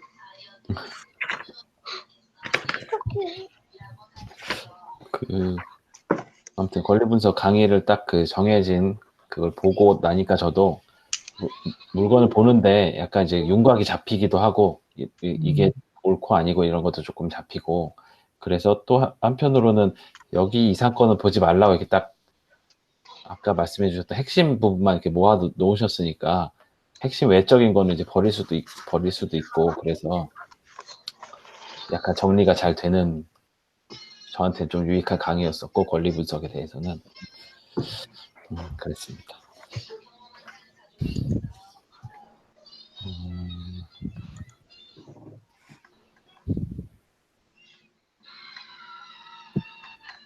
제가 권리 분석에 대한 재미있는 에피소드 하나 얘기해 드릴까요? 시간이 네. 없나? 아니, 듣고 싶습니다. 짧게요. 안 짧은데? 됐어요. 아, 정말요? 길어요? 다음에. 네. 아니, 길진 않은데, 네. 짧게 한번 줄여볼게요. 시간이 유학을 갔을 때 너무 심심했었어요. 여름에. 매년 한국에 들어왔는데 여름 한 달인가 한국에 안 들어온 날이 안 들어온 때가 있었는데 너무 심심해서 인터넷에 떠돌아다니는 권리 분석 60강을 들었어요. 2시간짜리. 대학에서 30살 막 넘었을 때. 네네. 밤새서 그걸 들었는데, 그러니까 2시간짜리가 60강이야. 대학에서 하는, 이 경매 대학에서 하는, 그게 벌써 10년 몇 년 전이에요. 네. 그걸 들으면서 경매는 내가 할 게 못 되는구나. 그쵸. 무슨 헌법부터 나오는 거야. 민법, 형법 나오는데 우리는 민법이고 형법이고 그러면서 막 그걸 듣다가 책이 막 이만해요. 헌법책 막. 그 책이랑 민법책이랑 형법이랑 개념도 없던 사람이에요. 제가 민법은 그러겠죠. 우리끼리 뭐 이렇게 해가지고 걔가 돈이 없으면 걔가 돈이 생길 때까지 못 받는다 뭐 이런 정도. 형법은 이렇게 잡혀가서 정말 형을 살고 뭐 이런 거. 교통사고가 형사법 어떤 구속에 관련되는 거구나를 그때 알았어요. 왜냐면 사람을 상해하는 거니까. 그런 차이도 모르고 법이 뭔지 모르고 살았던 사람인데 시간이 나서 그걸 듣고 그냥 밤새 들었던 것 같아요. 그러고 나서 한참 잊고 있다가 협회장이 60강을 들었잖아요. 우연찮게 둘 다 60강이에요. 응? 60강이었는데 그게 딱 들으면 정말 핵심 노하우, 이렇게 엑기스만 딱 뽑아놓은 거 말하자면 경매를 하는데 필요한 권리 분석이에요. 그렇죠. 경매를 할 때 그 엄청난 헌법들 중에서 그 사람은 우리나라 헌법이 독일에서 파생돼서 뭐 어떻게 일본을 거쳐서 어떻게 헌법이 형성됐는지부터 설명해. 법원 경매에 관련된 법을 권리 분석을 가르치는데 우리나라 법이 어떻게 생겼는지 독일에서 갖고 온 거예요? 뭐 아셨어요? 뭐 이런 거부터 시작을 하는 사람인 거예요. 재밌다 뭐 이렇게. 그러니까 그 격까지가 난 더 재밌었는데 첫 번째 얘기를 딱 들으면 여러분 뭐 아시죠? 임대차 뭐 그 사람이 살다가 만약에 예를 들어서 뭐 그런 얘기를 막 하면 되게 간단하잖아요. 15분 한 20강이 하나잖아, 거의. 그쵸, 맞아요. 임대차에 관련된 네. 거, 뭐 이런 식으로. 네. 근데 그게 60강인데, 요것만 알면 권리 분석 몰라서 물건에 대해서 뭐 뭔가 미심쩍거나 불확실하다, 이렇게 생각을 안 할 것 같다는 느낌이 들었거든요. 두 강의를 딱 비교했을 때. 네. 아, 근데 내가 그 전에 듣던 그 권리 분석이 이렇게 오래 걸리는구나. 이것 때문에 아마 여기 공공영마사 협회가 아니고 딴 그 학원을 갔잖아요. 그러면은 학원을 다 못 다녔지 싶기도 해요. 협회장님이 권리 분석부터 가르쳤다 그러면 나는 그냥 나갔을 거예요. 지뢰 이제 어려우니까 아니, 실제로. 듣고 싶지가 않았어요. 왜냐면 그걸 내가 다 어떻게 공부할 거면 나이 40이 넘어. 그거는 해준 사람들이 있겠지. 약간 이런 막연한 이런 느낌? 근데 협회장님이 찍어주는 그 권리 분석 강의를 듣고 달라진 점은 아, 이렇게 쉽게도 얘기할 수 있겠구나. 그리고 권리 분석도 내가 혼자 공부할 수 있는 분야구나. 전에는 공부하기가 싫다였어요. 너무 방대해서 저걸 내가 언제 공부해? 이랬는데 지금은 아, 중요한 핵심 권리 분석을 알면 우리 경매에 소용되는 그 권리 분석에 관련된 것들 있잖아요. 유치권 됐든 뭐가 됐든 핵심이 있잖아요. 그리고 정말 그 물건에서 접하면 그때 찝답하고 그때 변호사나 법무사나 물어보면 되는 거야. 근데 협회장님 덕분에 권리 분석에 대한 공부를 안 놓칠 수 있게 된 거죠. 저는 너무 방대해서 공부조차 필요 없다 생각했거든요. 그렇죠. 근데 협회장님 얘기를 들으면 그 60강에 대한 협회장님 찍어주는 정도로 공부를 하면 공부를 안 할 이유가 없는 거예요. 요게 에피소드인 거죠, 나한테. 최대한 짧게 했습니다.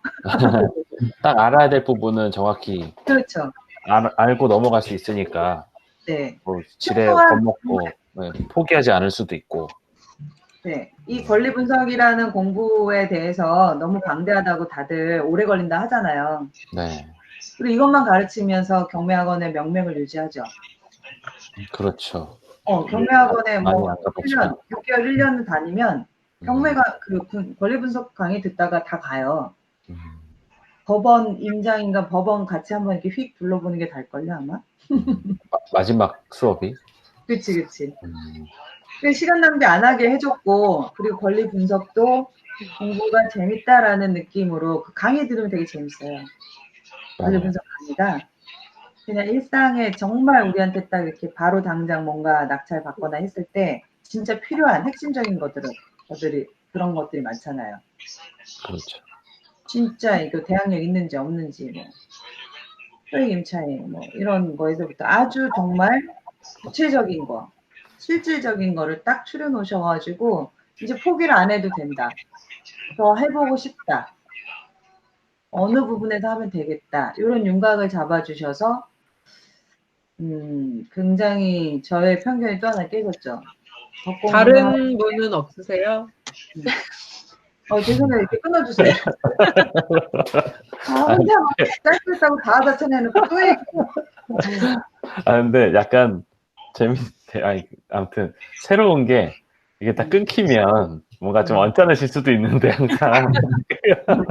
아니 동생이 얘기를 해준 거라서 언짢지 않게 약속했어요. 그래서 끊어드리려고. 합의를 딱 봤어요. 언니 내가 길어지면 제발 끊어줘. 제피야 부탁이야. 언니 기분 하나도 안 나쁘니까 언니 기분 안 나쁘게 끊어줘 그랬어요. 적절하셨습니다. 아까 그 뭐 체크리스트 뭐라고 했죠? 그 지표? 이게 진단툴? 진단이 얼마나 그걸 말씀하셨는데 혹시 그런 걸 어떻게 만들 수 있을까요? 모르겠어요. 지금 조금 시간이 지났잖아요. 네. 지금 조금 저 같은 경우에는 조금 이제 그 협회장님 만나고 조금 시간이 지났잖아요. 처음에 부자 마인드 읽고 부자 마인드 이렇게 경매할 때 접하게 되잖아요. 부자 마인드가 있는지 없는지는 겪어봐야지 알아요. 책 한 번 보고는 진짜 몰라. 그런 상황에 상황을 겪어야지만 거기서 나와요. 내가 부자처럼 하는가 이걸 내 행동을 보고 알 수 있다. 그렇겠네요. 그럼 이거는 차차 여러 상황을 겪어보시면서 맞아요. 아니면 확신을 갖는 걸로. 자신이 이제 좀 다른 행동을 하게 됐다. 이렇게 되면 이제 자랑 삼아서 말씀해 주시면 좋을 것 같습니다. 손님이 사는 집 경매해 보시면서 그 한번 상황을 겪어보면 어떨까요? 손님. 아, 저요? 아, 네. 네. 아, 죄송합니다. 아니에요. 이 상황이 좀 만들어서 재밌긴 죄송합니다. 한데 근데 손님이라니까 좀 슬프긴 하네요. 그렇죠? 오히려 모르는 사람이면 어떻게. 그렇죠. 근데 차라리 모르는 사람이 낫네. 그 부자 마인드가 발동이 될 때가 정말 그 입찰하러 갈 때라던가 이럴 때 외에도 정말 많은 순간이 있어요. 맞아요. 뭐 진짜 뭐 외식을 하러 나간다거나 아니면 뭐 하나 산다거나 아니면 여러 가지 상황에서 그런 게 또 있긴 있는 것 같아요. 딱 그 경매에서 부자 마인드가 아니고 이거는 그 전체를 아우르는 부자 마인드인 거잖아요. 생활 자체를. 그러니까 다양한 상황에서 겪으실 수 있을 것 같아요. 저는 그거에 되게 동감해요. 그게 그 공감을 하는 게 저희가 부자 마인드 하면 경매만 생각하잖아요. 경매를 위한 부자 마인드. 네. 그래서 저희가 그 지금 이거를 물건을 하면서 정말 그 하나하나 겪을 때마다 아, 맞아. 우리 부자 마인드지. 그러면서 부자 마인드를 생각해야지. 이러면서 되게 자꾸자꾸 생각을 바뀌는 경우가 많은 거예요. 제가 그동안에 얼마나 그 편견이라든가 이런 게 있는가. 부자 마인드를 분명히 하는데도 불구하고 경매 그렇지. 돈 쓰고 할 땐 해야지. 그래서 그거는 생각이 잘 나는데 일상에서 지금 형섭님이 말씀하신 것처럼 일상생활에서도 그거를 적용할 케이스가 되게 많거든요.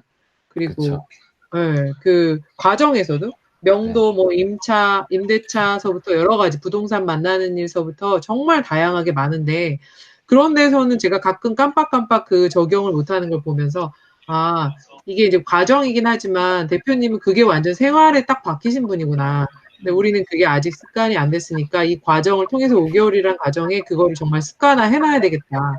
그런 좀 욕심이 생기더라고요. 그래서 아직 멀었구나. 지금 초보이긴 하지만 그 대단하다는 게 그래서 제가 자꾸 대표님이 처음에는 그 대단함을 몰랐죠. 솔직히. 그냥 돈 좀 버신 분 아닌가? 뭐 이런 정도의 생각이었는데 내가 막 하면서 느끼는 게 이 사람은 이분은 그런 게 완전 생활화됐구나. 그거 하면서 저도 아직 갈 길이 멀구나라는 걸 새삼새삼 느낄 때마다 이렇게 하게 돼요. 이제 앞으로 은정님하고 계진 씨도 물건 새로 이제 하시고 막 받아보시면은 진짜 똑같이 느끼실 것 같아요. 네. 혹시 그럼 이제 또 다음 챕터로 넘어갈까요? 약간 끝난 거 아닌가요? 또 있어요? 있구나 아직. 하나 더. 기준님 챕터. 짧게 맞죠? 하겠습니다. 네. 경매 선생이 부자가 아니면 배우지 마라. 저는 이제 이거 또 말 버벅될까봐 적었어요. 적었는 걸 읽을 건데 네. 좀 부자연스럽더라도 이해해 주세요. 알겠습니다. 저는 이 챕터 이제 그 결론을 경매로 성공한 사람에게 가서 배워라. 그리고 돈을 벌어본 사람한테 가서 배워라. 이렇게 그 생각을 했었고요. 여기 계신 모든 분들은 이제 경매로 부자 된 선생님을 잘 만난 것 같습니다. 맞아. 네. 저는 이전에 한번 경험이 있었지만 지금과는 좀 다른 것을 좀 느끼거든요. 그때도 이제 스피드 내기 위한 부담으로 검색도 하고 뭐 그때 하긴 했었는데 지금 생각해 보면 그냥 단순히 빨리 보는 그냥 기능적 훈련만 했던 것 같아요. 그냥 이거를 왜 하는지 아니면 또 이 지역적, 금액적 그 편견, 종목적 편견 그걸 깨라고 하시는데 그 의미의 깊이를 잘 깨닫지 못했던 것 같아요. 지금도 뭐 완전 깨달은 건 아니지만 그래도 깨달으려고 노력하는 게 그때랑은 좀 많이 다른 것 같고요. 네. 그래서 우리 여기 계신 동기분들 포함 그 신과장님 모두 이렇게 선생님을 잘 만나서 축하하는 그런 마음이 좀 많이 들고요. 또 저는 이제 이 그 파트의 마지막 부분에 거기 좀 그 말씀을 드리고 싶은데요. 그 결론을 도출해내지 못한 것은 과정이 어디인가 문제가 있다. 근데 그 요즘에 좀 그런 거 많잖아요. 이제 결과보다 그러니까 과정보다 결과만 되게 중요시하는 세상에 뭐 이런 말은 좀 한 번 더 가슴 속에 새겨봐야 될 부분인 것 같고요. 뭐 또 이게 재수나 아니면 주변 환경이 좋아서 우연히 이제 좋은 결과를 낼 수도 있지만 이런 거는 결국 실력이 아닌 이제 일회성 행운으로 끝나고 말 것 같아요. 그 경매는 밥 먹듯이 해야 된다고 회장님께서 말씀을 하시는데 이 말은 매번 투자할 때마다 성공하는 실력과 기술이 있어야 된다고 생각합니다. 이 실력하고 기술을 닦는 것도 이제 좋은 결과를 내는 하나의 과정이라고 생각도 들고요. 저희들 모두 지금 좋은 선생님을 만나는 과정까지는 잘 왔지만 그 앞으로 스스로의 실력과 기술을 닦는 또 다른 과정도 남았다고 생각을 합니다. 과정이 좋다고 이제 결론이 자동적으로 다 좋지는 않겠지만 그 좋은 만큼 또 그만큼의 확률이 높아지는 것은 분명하다고 생각이 들고요. 그런 과정을 같이 이렇게 할 수 있어서 참 행복입니다. 여기까지입니다. 네. 잘 쓰셨는데요? 야, 네. 감사합니다. 읽는데도 버벅거려요. 말하는 하여튼 좀 연습을 좀 많이 해야 되겠어요. 독서 토론을 아주 잘 준비해 주신 것 같아서 너무 감사드립니다. 네. 그 마지막에 결과와 과정에 대해서 좀 생각해 볼 그게 있네요, 확실히. 그렇죠? 또 혹자는 뭐 아무튼 두 개가 다 만족이 돼야 되잖아요. 예, 하나가 빠지고 뭐 이러면 어딘가 문제가 생기니까 진짜 막 열심히 시간과 돈을 들였는데 결과가 없으면 그거는 또 실패한 것이라고도 볼 수 있고 둘 다 중요하다는 걸로 저는 생각을 하고 있어요.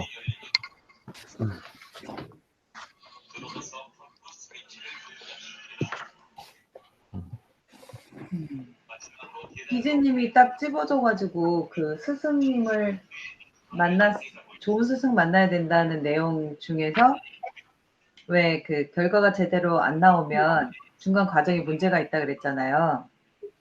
굉장히 공감하는 대목이거든요. 왜냐하면 수학을 얘기해보자면 수학은 공식을 외우고 그 과정이 잘못되면 정답이 절대 나올 수 없잖아요. 그럼 답이 나왔다면 그 중간 과정이 맞았다는 얘기잖아요. 컨닝한 게 아니라면. 그렇죠. 방법은 틀리지만 답이 나온 거잖아요. 그럼 그 방법이 맞았다는 거죠. 10개를 다 더하건 어떤 공식에 대입해서 단시간에 더했건 답이 나왔다는 건 과정을 충실히 했다는 건 거죠. 근데 그 경매가 그렇게 1+1 수학처럼 쉽고 단순하면 참 좋겠지만 인생사는 약간 수학 공식처럼 되지 않잖아요. 근데 이 과정에서 잘 배우고 그랬는데 결과가 낙찰이 안 된 걸로 나올 수 있잖아요, 우리는. 뭔가 다 배웠어. 이 과정들을 열심히 했는데 낙찰을 못 받았어. 그럼 부자 마인드가 안 됐거나 낙찰가 결정을 제대로 못한 거잖아요. 거기 부자 마인드가 장착이 안 된 거잖아요. 그러니까 남들은 공부는 다 열심히 했는데 뭐가 안 받았다 그러면 그냥 운이 없어서 이게 아닌 것 같아요. 제가 봤을 때 과정 어딘가에 하나가 문제가 있는 것 같아요. 진짜 과정으로 다시 돌아가야 될 필요가 있는데 중요한 건 스승이 있어서 내가 이 과정을 돌아왔을 때 어디를 놓쳤는지 정확하게 진단해 주는 사람이 옆에 있어주면 이게 좀 수월한데 도대체 어디서 내가 잘못해서 이 결과가 나왔는지 모르면 낙찰가를 잘못한 건지 권리 분석이 잘못된 건지 시대 조사를 덜 한 건지 그걸 말해주는 사람이 있어야 자기를 잘 보자. 내가 다 알 수 있으면 그런 실수를 안 했겠죠. 아닌가? 다 알고도 그런 결과를 낼 수 있나? 본인이 다 알고 세 가지가 다 안 되면. 그러니까 권리 분석을 열심히 공부하는 사람들도 많고 경매학원에서 그리고 물건 보는 눈도 뭐 임장 쫓아다니고 아줌마들 중에서 나이 오래 되신 분들이 오히려 연륜이 우리보다 연륜이 그 물건 보는 눈이 더 좋으실 수도 있고. 그런데 한 가지가 빠진 게 그게 부자 마인드인 것 같아요. 마인드. 그러니까 그거는 그렇게 뭐 금방 뭐 부자 마인드, 그렇지 잘해야지 부자 마인드를 써야지 한다고 되는 게 아니잖아요. 제가 봤을 때는 모르겠어요. 저도 경험이 별로 없지만 그 한 번의 경험이지만 제가 그 법원에 가서 느낀 건 정말 그 사람들의 긴장하는 모습, 그리고 막 그 안에서 막 갈등하는 거, 얼마를 써야 될지, 그 안에서 실수하는 모습, 막 그런 것들이 다 보이잖아요. 이렇게 돌아다니면서. 동생 갔을 때도 한번 가보면서 그거를 좀 그때는 객관적으로 볼 수 있었고, 제가 할 때는 아무래도 이제 제가 좀 주관적으로 보게 되니까 그렇게 많이 보진 못했지만, 그럼에도 불구하고 이렇게 마음을 비우고 딱 결정을 해버리고 갔기 때문에 좀 보였던 것 같아요. 안 그랬으면 못 봤을 텐데, 거기 가서 써야지 그랬으면 저도 긴장을 해서 못 봤을 텐데, 근데 저는 집에서 아예 결정하고 갔거든요. 그러니까 이제 그런 것들이 보이더라고요. 저 사람들이 어떻게 뭐 이런 것들이. 근데 거기에서도 보면 그런 같이 똑같이 썼잖아요. 그리고 정답은 없는 거고. 근데도 불구하고 왜 다를까 그런 생각 많이 했었었는데 정말 그 마인드의 차이인 것 같아요. 근데 그게 하루아침에 결정될 배운다고 되는 것도 아니고 제가 봤을 때는 그게 인생에 살면서 자기가 정말 어려움을 겪으면서 이렇게 꾹꾹 눌러서 마음 공부를 해온 사람들이 마음 부자 마인드가 딱 되고 그거를 그렇게 되는데 못 깨달았는데 또 여기 그 대표님 덕분에 각성이 돼서 깨달으시는 분들도 있을 거고 그런 것 같거든요. 그러니까 그게 되게 큰 것 같아요. 제일 어떻게 보면은 쉬워 보이는데 어떻게 보면 그게 제일 큰 부분이 아닐까. 나머지는 공부나 노력을 통해서 좀 할 수가 있는데 그거는 공부하고 노력을 하더라도 결국 안 되는 분들도 좀 있는 것 같다는 생각이 들어서 좀 오늘 독서 토론에서 이게 저는 그냥 마지막으로 하고 싶은 얘기가 이 스승을 제대로 만나야 된다 그런 거잖아요. 그리고 중간 과정이 잘못돼 있으면 원하는 결과가 안 나온다. 전 여기에 되게 공감하는 바이고. 근데 협회장님이 있으니까 계속 피드백을 받자. 내가 뭐가 잘못됐는지. 지금 공부를 내가 다시 하잖아요, 랩메인을. 근데 협회장님이 다시 뽑아주셨잖아요. 그럼 정확하게 아는 거예요. 그 스파레주를 내가 한 걸 아시잖아요. 근데 이 사람은 공부가 자기가 더 하고 싶다고 찾아왔는데, 나도 얘를 지켜보면, 이렇게 서로, 얘 스승이 되는 거잖아요. 그 협회장님 입장에서는. 네. 저는 스승이 생긴 거잖아요. 그냥 스파레주 하고 그냥 끝났을 수도 있는데, 내가 너무 절실하다 보니 스승님을 지금 잡고 가는 거잖아요. 그게 내가 잘한 이 랩메인에 도전한 가장 큰 아주 잘한 일 중에 하나인 것 같고 왜냐면 헤매고 있는 중이었어요. 모두가 스파레주를 졸업을 해요. 그리고 위기나 이런 게 다른 방식으로 오겠죠. 저는 누군가가 이렇게 도와줘야 공부를 더 하고 싶다. 네, 바르게 이렇게 투자자로서 아직 덜 됐다라고 생각했을 때 스승이 필요하다고 생각했는데 그게 2년이 닿은 거니까 되게 행운한 거죠. 그런데 자기가 스스로 찾지 않으면 이런 행운도 안 온다는 느낌이 들거든요. 그러니까 저는 좀 스승이 필요해요. 그래도 당신 배웠잖아요. 경매도 해봤잖아요. 그래도 저 스승이 필요합니다. 이런 거 있잖아요. 자기가 진짜 부족하다고 생각되는 부분이 있으면 과감하게 가서 얘기하고 도와달라고 아니면 나의 스승이 되어주십시오 하고 그러면서 이거를 이렇게 랩메인 하면서 쭉 지켜봤을 때 충정 과장님이 저번 주 프리데이 때도 그런 말을 했어요. 그냥 딱 옆에 붙어 있으라고 협회 옆에 붙어 있으라고 기억하세요? 그게 괜한 말이 아니고 충정 과장님이 5년을 넘게 소금쟁이랑 PT 소금쟁이 해서 지금 직원까지 해서 5년이 넘어가고 있잖아요. 근데 이렇게 보면 5년 동안 그 남아있는 사람이 몇이나 되는지 한번 보셨어요? 기진님이나 은정님이나 현정님이나. 충정 과장이랑 같이 시작한 사람들. 생각 안 해봤죠? 네. 근데 그 호남 본부장님. 그치. 광주 호남 본부장님. 그러니까 손에 꼽힌다는 얘기예요.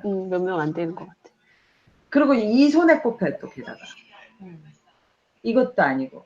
여기에 핵심이 있다고 저는 생각해요. 지금 이 오늘 읽었던 책 중에서 스승을 네. 잘 만나야 되고 좋은 네. 결과가 만약에 원하는 게 안 나왔다면 그 과정에 문제가 있는 거예요. 지금 뭐 그래서 다 저도 그 결과란 과정 그 부분도 보통은 어느 하나를 좀 강조하거나 약간 그렇잖아요. 그런데 이 문장은 그 두 개를 또 어떻게 절묘하게 두 개 다 강조하는 네. 그런 문장 같아요. 그래서 참 그게 마음에 들고, 게다가 좋은 스승을 만나셨으니 좋은 제자도 되셔야 됩니다. 스승과 제자라는 관계가 딱 아주 단편적이거나 일회성이 네. 아니라는 거에 또 핵심이 있는 것 같아요. 네. 왜 경매를 나는 다시 태어나도 이 길이고 평생 가는 거고 나는 길게 할 거라고 얘기하잖아요. 그럼 이 스승과 제자 관계가 요거 스파레주 뭐 협회에서 맺어졌다고 딱 끝나는 게 아니고 쭉 간다는 생각을 하면 사람들이 다 힘들거든요. 사람들이 다 뭐 이렇게 혼자서는 살 수가 없는 게 진짜 사람이잖아요. 그래서 같이 가는 게 되게 중요한 것 같아요. 그럼 다음 장에서 뛰어난 제자만이 뛰어난 사부를 만난다 그러면 저희는 다 뛰어난 제자인가요? 그렇죠. 그렇죠. 궁금했어요. 그렇죠. 여기 딱 붙어 있어야 된다니까요. 이런 아마 말씀을 하기도 하시잖아요. 또, 그러니까 협회장님도 방송 하시다가 보면은, 그래도 바로 뭐, 곧바로 여기를 찾아온 게 참 대단하다. 뭐, 기특하다. 이렇게 말씀하실 때도 있고, 그런 것처럼. 그러면, 뭐, 더 이제 또, 혹시 더 말씀해 주실 내용이 있으신가요? 지금, 또 토론을 잠시 했는데, 1시간 좀 더 넘게. 저는 재밌었어요. 맞아요. 네, 놓쳤던 문장들을 다시 발견한 것 같아요. 네, 저도 좀 그렇게 좀 생각이 드네요. 요런 게 있었네, 라는 생각이 다시 한번 들고, 더 꼼꼼히 읽어봐야겠다는 생각이 또 듭니다. 기진님이 말씀이 적으셔서, 저는 이제 이게 지금 제가 타임 형식으로 화면이 나오곤 있거든요. 근데 아무래도 한 명씩, 말씀하시는 분 한 명씩 화면이 넘어갈 거예요. 우리가 찍은 영상으로 보면. 기진님 분량이 좀 적지 않을까 싶어서 약간 아쉬움은 있어요. 그래도. 노래라도 부를까? 노래. 노래 정말 못 불러서 힘든 것 같아요. 그래도 아까 그 정리를 잘 해주셨던 부분이나 아무튼 토론 준비를 잘 해주셔서 정말 감사드리고, 다음 주 수요일 날 또 이어서 이 순서대로 방금 말씀드렸던 순서 있잖아요. 그 순서대로 발표했던 순서대로 이 소 챕터 이거 하나씩을 해서 우리 발표를 하기로 해요, 오늘처럼. 근데 저희가 분량이요. 이거 책 다 하고 입대기까지 하고 하려면은 조금 빨리 나가야 되지 않을까요? 그렇네요. 그런 고민도 그냥 가요. 해봐야겠습니다. 네, 분량을 그래도 5개월 동안에 수요일마다 해야 되니까 좀 분량별로 한번 챕터별로 좀 나눠보고 입대기도 총 몇 챕터 있는지 봐서 그거를 솔직히 빠르게 하려면 얼마든지 빠르게 할 수 있잖아요. 네. 그래서 뭐 두세 개씩 정리해 와도 되고 뭐 그거야. 네, 그러니까 제가 봤을 때는 속도는 조금 분량을 더 늘려도 괜찮을 것 같아요. 그냥 제 생각에는. 지금 그 내용의 속도는 저는 조금 적절하지 않나 생각은 해요, 사실은. 오늘 이렇게 한번 해봤지만 너무 빠르면 또 금방금방 그냥 훑고 지나가는 게 되지 않을까 싶기도 한데, 한번, 그 말씀도 한번. 속도는 오늘 그 속도가 좋은데, 분량은 조금 더 해도 어차피 얘기를 저희가 같이 하면서 할 수 있지 않을까 싶은 생각이 들어서. 시간이 좀 더 많이 걸리더라도요. 오늘 약간. 아니, 많이 걸리는 게 아니라 작은 걸로 오래 얘기하는 거랑 좀 범위가 넓은 걸로 조금 더 해서 거기 안에서 얘기하는 거랑 거의 비슷할 것 같아요. 오늘 2명 분량을 1명이 해도 괜찮을 것 같은 생각이 들어요. 그렇게 제 말이. 네. 그래서. 그렇군요. 그럼 다음번에 그렇게 한번 해보시죠. 다음번에는 두 챕터를 한 분이 네. 담당해서 발표를 해주시는 걸로 하겠습니다. 네, 네, 좋습니다. 알겠습니다. 잠시 그러면 예 수고하셨습니다. 네, 안녕히 들어가세요. 감사합니다. 수고 많으셨어요. 예. 네, 수고하셨습니다. 기진님이랑 나머지 분들은 잠깐만 남아주시고요.